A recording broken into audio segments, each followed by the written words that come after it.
दोस्तों आज हम लोग घूमने जा रहे हैं 480 एकड़ में फैले इंडिया के सबसे बड़े अर्बन पार्क यानी कि इको पार्क में, जो कि ग्रेटर कोलकाता न्यू टाउन में है। तो चलिए एंजॉय करते हैं।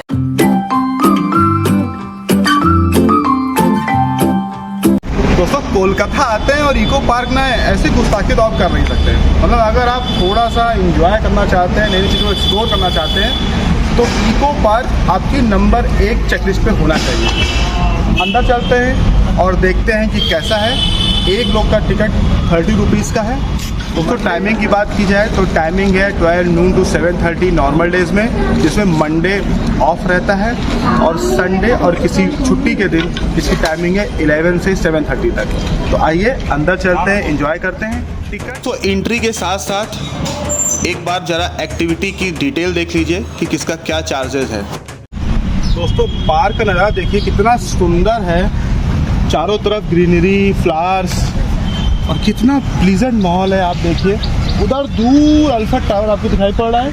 हम लोग गेट नंबर 2 से घुसे हैं और ये पूरे तालाब का चक्कर मार के उधर से घूमते हुए अल्फ्रेड टावर होते हुए वापस आएंगे तो ये एक सर्किल होता है। बहुत बड़ा है, एक दिन में कंप्लीट करना इम्पॉसिबल सा है। दोस्तों इको पार्क की तरह ही इसकी बनने की कहानी भी बड़ी ही शानदार है। 19 जुलाई 2011 का दिन था। माननीय मुख्यमंत्री ममता बनर्जी जी किसी काम से एयरपोर्ट जा रही थी। लेफ्ट साइड में उन्होंने इस वाटर बॉडी को देखा, वहाँ पर उन्होंने अपनी गाड़ी रोकी और वहीं पे उनको ये ख्याल आया कि क्यों ना यहाँ पे एक ऐसा इको पार्क डेवलप किया जाए जो पूरे देश के लिए मिसाल हो। और उन्हीं का ये विज़न था कि वाटर बॉडी के सराउंडिंग इस 480 एकड़ एरिया को ईस्ट का पहला इको पार्क में डेवलप किया जाए। और बाद में West Bengal Housing Infrastructure Development Corporation ने ऐसा किया। और इन सब एफर्ट का ही नतीजा है कि 1 जनवरी 2013 को ये शानदार इको पार्क बनकर तैयार हो गया। मंडे को मेंटेनेंस के लिए बंद रहने वाला यह इको पार्क यूजली 3 पार्ट में डिवाइडेड है। पहला पार्ट है इकोलॉजिकल जोन, जिसमें कि वेटलैंड, ग्रासलैंड और अर्बन फॉरेस्ट आता है। सेकंड है theme garden and open space और थर्ड है अर्बन रिक्रिएशनल स्पेस, इंटरटेनमेंट और रिफ्रेशमेंट एरिया को कवर करता है। इस पार्क का मेन अट्रैक्शन है ट्रॉपिकल ट्री गार्डन, घास का मैदान, रोज गार्डन, हर्ब गार्डन, बांस का जंगल, फाउंटेन शो, फलों का बगीचा, butterfly garden, food park, Bengal heart children park, 7 wonder park. बहुत सी चीज़ें हैं जिसको एक दिन में कवर करना इम्पॉसिबल सी बात है। तो चलिए धीरे धीरे हम लोग ट्राई करते हैं जितना हो सके कवर करने का। दोस्तों मेरे चारों तरफ रोज का गार्डन है और चारों तरफ देखिए रोज ही रोज है। दोस्तों चारों तरफ देखिए रोज का ये गार्डन है, काफ़ी शानदार, बहुत अच्छा लग रहा है। शाम का समय है, गर्मी भी कम हो गई है, हवा चल रही है, बहुत अच्छा लग रहा है। हाँ चलो आगे बढ़ते हैं और देखते हैं और यहाँ क्या क्या है।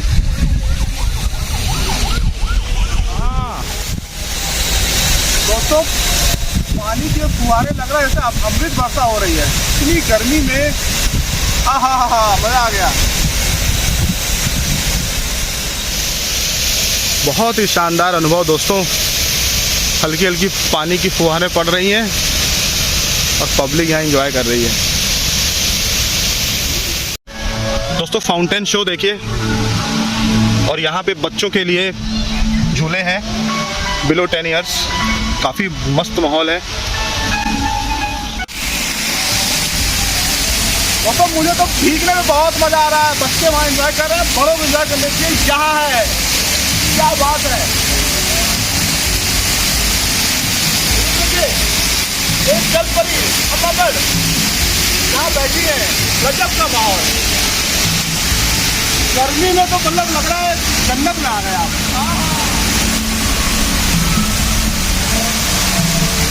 बहुत बढ़िया। दोस्तों अब हम लोग पहुंच चुके हैं मास्क गार्डन में। जरा चारों तरफ नज़र घुमाकर देखिए, हर तरफ मास्क ही मास्क दिखाई पड़ रहे हैं। कुछ मास्क बंगाली कल्चर को रिप्रेजेंट कर रहे हैं तो वहीं कुछ मास्क अपने इंडियन कल्चर को रिप्रेजेंट कर रहे हैं, और साथ ही साथ बहुत से ऐसे मास्क हैं जो विदेशी कल्चर्स को भी रिप्रेजेंट कर रहे हैं। बहुत ही शानदार अनुभव है, बहुत अच्छा लगा यहाँ आकर। अब हम लोग जा रहे हैं इस पार्क का जो सबसे हाईलाइटेड एरिया है, यानी कि 7 वंडर पार्क एरिया। और आ गए हम लोग 7 वंडर एरिया में। दोस्तों 7 वंडर पार्क एरिया घुमाने के साथ साथ मैं हर स्ट्रक्चर की हिस्ट्री बताता चलूँगा ताकि आपको समझने में थोड़ा आसान हो। चलिए स्टार्ट करते हैं। सबसे पहले आ रहा है गीज़ा का महान पिरामिड, जो कि मिस्र का सबसे बड़ा पिरामिड है और वहाँ के राजवंश फिरौन खुफू का एक मकबरा है। यह पिरामिड 2600 ईसा पूर्व पुराना है और इसको बनने में करीबन 27 साल लगे। यह प्राचीन विश्व के 7 अजूबों में सबसे पुराना है, तो उसका सेम रिप्लिका यहाँ इको पार्क में बनाया गया है। यहाँ आकर आप इसको देख सकते हैं। दोस्तों अब हम लोग देख रहे हैं पेत्रा, जो कि जॉर्डन की एक ऐतिहासिक नगरी है और जो अपने पत्थर से तराशी गई इमारतों और जल वाहन प्रणाली के लिए प्रसिद्ध है, जो कि होर नामक पहाड़ की ढलान पर बना हुआ है। तो अगर आपको कभी भी मौका लगे तो यहाँ पर ज़रूर घूमने जाइए। दोस्तों अब जो आपको मेरे सामने ये शानदार स्ट्रक्चर दिखाई पड़ रहा है, ये ईसा मसीह की एक प्रतिमा है जिसका नाम है क्राइस्ट द रिडीमर, जो कि ब्राज़ील के रियो डी जेनेरो शहर में है और ये दुनिया का दूसरा सबसे बड़ा आर्ट डेको स्टैचू माना गया है। दोस्तों अब जो आपके सामने स्टैचू का रिप्लिका दिखाई पड़ रहा है, इसको बोलते हैं मोई स्टैचू, और जिसका मतलब होता है प्रतिमा। 1250 के बीच पूर्वी पोलिनेशिया में ईस्टर द्वीप पर रापा नुई लोगों द्वारा खुद हुई अखंड मानव आकृतियाँ हैं। मूर्ति का जो सिर है वो मूर्ति के तिहाई हिस्से से अधिक बड़ा है। मोई मुख्य रूप से देवताओं के पूर्वजों के जीवित चेहरे हैं। दोस्तों अब जो स्ट्रक्चर दिखाई पड़ रहा है वो किसी भी तरीके के इंट्रोडक्शन का मोहताज नहीं है। ये है हमारा प्यारा ताजमहल, जो कि आगरा में स्थित है। वह सम्राट शाहजहां ने अपनी पत्नी मुमताज महल की याद में इसको बनवाया था। इसको बनाने में जो मेन कारीगर थे उनका नाम था उस्ताद अहमद लाहौरी। अब जो स्ट्रक्चर आपको दिखाई पड़ रहा है यह है कोलिसियम, और ये इटली देश के रोम नगर के मध्य निर्मित रोमन साम्राज्य का सबसे विशाल इलेप्टिकल एम्फीथिएटर है, जिसकी रिप्लिका यहाँ बनाई गई है। ओरिजिनल स्ट्रक्चर का निर्माण वेस्पियन ने 70 और 72 ईस्वी में प्रारंभ किया और 80वीं ईस्वी में इसको सम्राट टाइसन ने पूरा किया। जो ओरिजिनल कोलिसियम है उसकी क्षमता 50,000 के आसपास है, जिसका शेप अंडाकार है।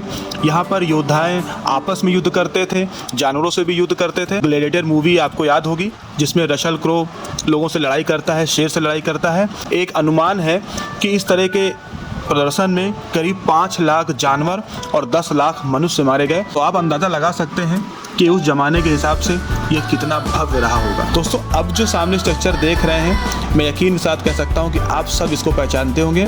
जी हाँ, यह है ग्रेट वॉल ऑफ चाइना। ये मिट्टी और पत्थर से बनी एक किले नुमा दीवार है। यहाँ पर चीन के विभिन्न शासकों ने उत्तरी हमलावरों से बचने के लिए 5वीं शताब्दी ईसा पूर्व से लेकर के 16वीं शताब्दी ईसा पूर्व तक इसको बनवाया। इसकी विशालता और भव्यता का अंदाजा इस बात से लगा सकते हैं कि सिर्फ एक यही मानव निर्मित रचना है जो अंतरिक्ष से दिखाई पड़ती है। इसकी टोटल लंबाई 6400 किलोमीटर है। जी हाँ दोस्तों, आपने सही सुना, 6400 किलोमीटर। ऐसा माना जाता है दोस्तों कि इस महान दीवार को बनवाने में करीबन 20 से 30 लाख लोगों ने अपना पूरा जीवन लगा दिया। दोस्तों यह दीवार विश्व में आज चीन का नाम गर्व से ऊंचा करती है। यूनेस्को ने 1987 को इसको विश्व धरोहर घोषित किया है। हमारा 7 वंडर पार्क का सफ़र यहाँ ख़त्म होता है। बहुत अच्छा एक्सपीरियंस था। मैंने जितना आपको इसके बारे में स्टोरी बताई वो सिर्फ इसलिए बताई ताकि आप इसको घूमने जाइए। अगर आप वहाँ नहीं जा सकते हैं तो एटलीस्ट कोलकाता के इस इको पार्क में आकर इस चीज़ों का आनंद लीजिए। दोस्तों पिछले 3 घंटे से हम लोग घूम रहे हैं और अभी बज रहा है 6:30। काफ़ी थक गए हैं। बहुत बड़ा पार्क था, हम लोगों ने आधा भी कवर नहीं किया मुझे लगता है, क्योंकि अभी उस तरफ तालाब के साइड बहुत कुछ बचा हुआ था। एक एलिफेंट टावर दिख रहा था, लेकिन मुझे ऐसा लगता है कि अगर आपको यहाँ आना है घूमने के लिए तो आप सुबह ही आ जाइए, तब आप किसी तरह कवर कर सकते हैं। लेकिन इतनी गर्मी में सुबह आके भी घूमना थोड़ा टफ़ है, तो मुझे ऐसा लगता है कि शाम को ही घूमिए। और 7 वंडर जो एरिया है उसको बिल्कुल मिस मत करिए, क्योंकि वो बेस्ट है। उसका अलग से 30 रुपये चार्ज था, जैसा मैंने आपको बताया, लेकिन वर्थ है, बहुत अच्छा मुझे लगा। काफ़ी अच्छा इको पार्क है।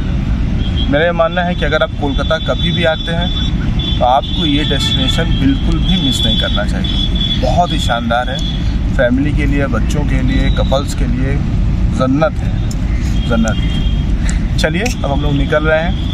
अब हम लोग कैब करने जा रहे हैं, यहाँ से बाहर निकलते हैं। होपफुल है कि 1 साल में यहाँ मेट्रो भी आ जाएगी। सामने मेट्रो का काम चल रहा है, 1 साल बाद आने वाले हों। अभी 2022 अप्रैल चल रहा है, हो सकता है तब तक मेट्रो यहाँ आ जाए 1 साल तक, और फिर आप कहीं से भी मेट्रो पकड़ के यहाँ आ सकते हैं, तो काफ़ी ईजी हो जाएगा।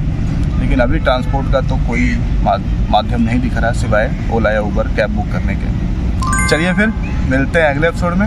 होप आपको ये एपिसोड अच्छा लगा हो। अपना प्यार को देते रहिए। बाय।